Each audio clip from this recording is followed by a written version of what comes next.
All right, let's jump right in. If you're a facility manager, a project engineer, or really anyone dealing with the massive responsibility of infrastructure design, you already know that power is everything. The foundation of any major project literally rests on how you handle it. So, for today's explainer, we're zooming in on the absolute backbone of modern facilities: electrical busway systems and enclosed power distribution. We're going to break down the critical engineering required for routing high current power, and we'll do it step by step. We want to make sure you have exactly what you need before you even think about making those detailed rating, selection, and installation choices. Everything we're talking about today really boils down to one fundamental question. Is this the right way to route high current power for this specific project? Look, the stakes here are incredibly high. Nailing your layout decisions early on, that dictates the safety, the efficiency, and honestly, the ultimate success of your entire power distribution setup. It's the big, practical question hanging over every major commercial and industrial build out there. So how do we actually answer it? Well, here is our decision tree for the explainer. First, we'll tackle the busway system naming gap. Second, the 7 core components and critical joints. Third, feeder versus plug-in busways. And finally, purchase order verification and standards. Let's get to it. Part 1. The busway system naming gap. Okay, let's dive into this. I always have a bit of a wry smile at this first topic because, our industry just loves to complicate incredibly simple concepts. We give them a million different names: bus duct, busway, busbar trunking. If you've been around the block, you've probably heard colleagues fiercely debating the nuances of these terms. But here's the absolute truth, plain and simple. They all describe the exact same enclosed power distribution system. The only real difference? It comes down to regional markets and specification conventions. That's literally it. So whether your blueprints say bus duct or your contractor's talking about a busway, you're dealing with the identical engineering foundation. So, why does clearing up this vocabulary matter so much? Because this totally simple naming gap causes immediate procurement misalignment. It is the very first pitfall you hit in a major project. Think about it. Your design team might be specifying one term based on a specific standard, while the purchasing department is flipping through supplier catalogs looking for something else entirely. This terminology gap completely misaligns the people designing the system from the people actually buying it. That leads to delays, total confusion, and sometimes, worst-case scenario, the wrong orders entirely. Getting a shared vocabulary from day one is absolutely crucial. Okay, moving to part 2, 7 components and critical joints. With the whole terminology confusion out of the way, let's talk about the physical mechanics of the actual enclosed power distribution system itself. When you strip away all the complexity, a complete bus duct system is made up of exactly 7 components. Yep, just 7.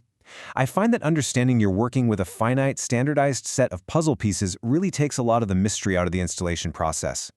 But of course, having 7 components means you actually have to connect them together. And that brings us to a massively important quote from our source material. The joint is the most critical installation interface. I really want you to absorb that for a second. The structural integrity, the electrical continuity, and the overall safety of your entire enclosed power distribution system, it relies entirely on the connections between those 7 components. If the joint fails, the whole system fails. It is the core engineering reality that will make or break your physical installation on site.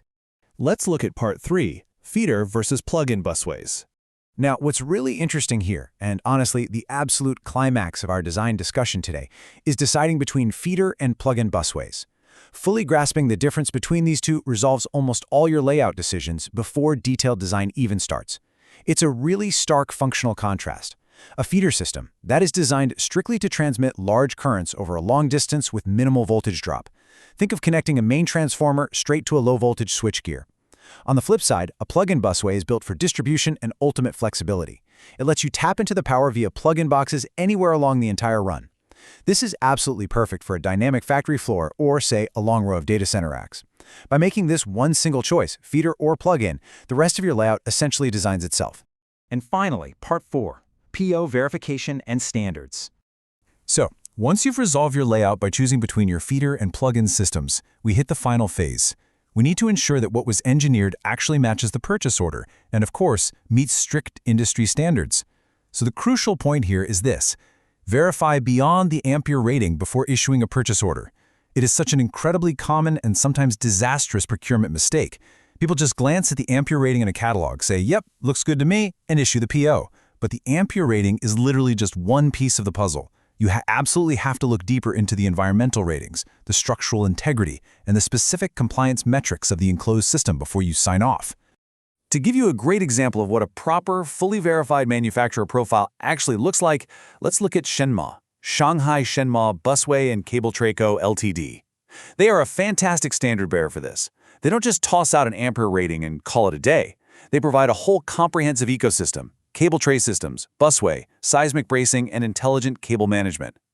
They also clearly define their exact application areas, right? Places like data centers, rail transit, industrial plants, and commercial buildings. And here's the most important part for your verification process.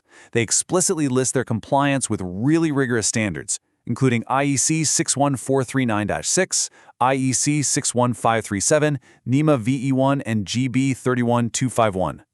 This is exactly the level of detail you need to demand when reviewing any purchase order.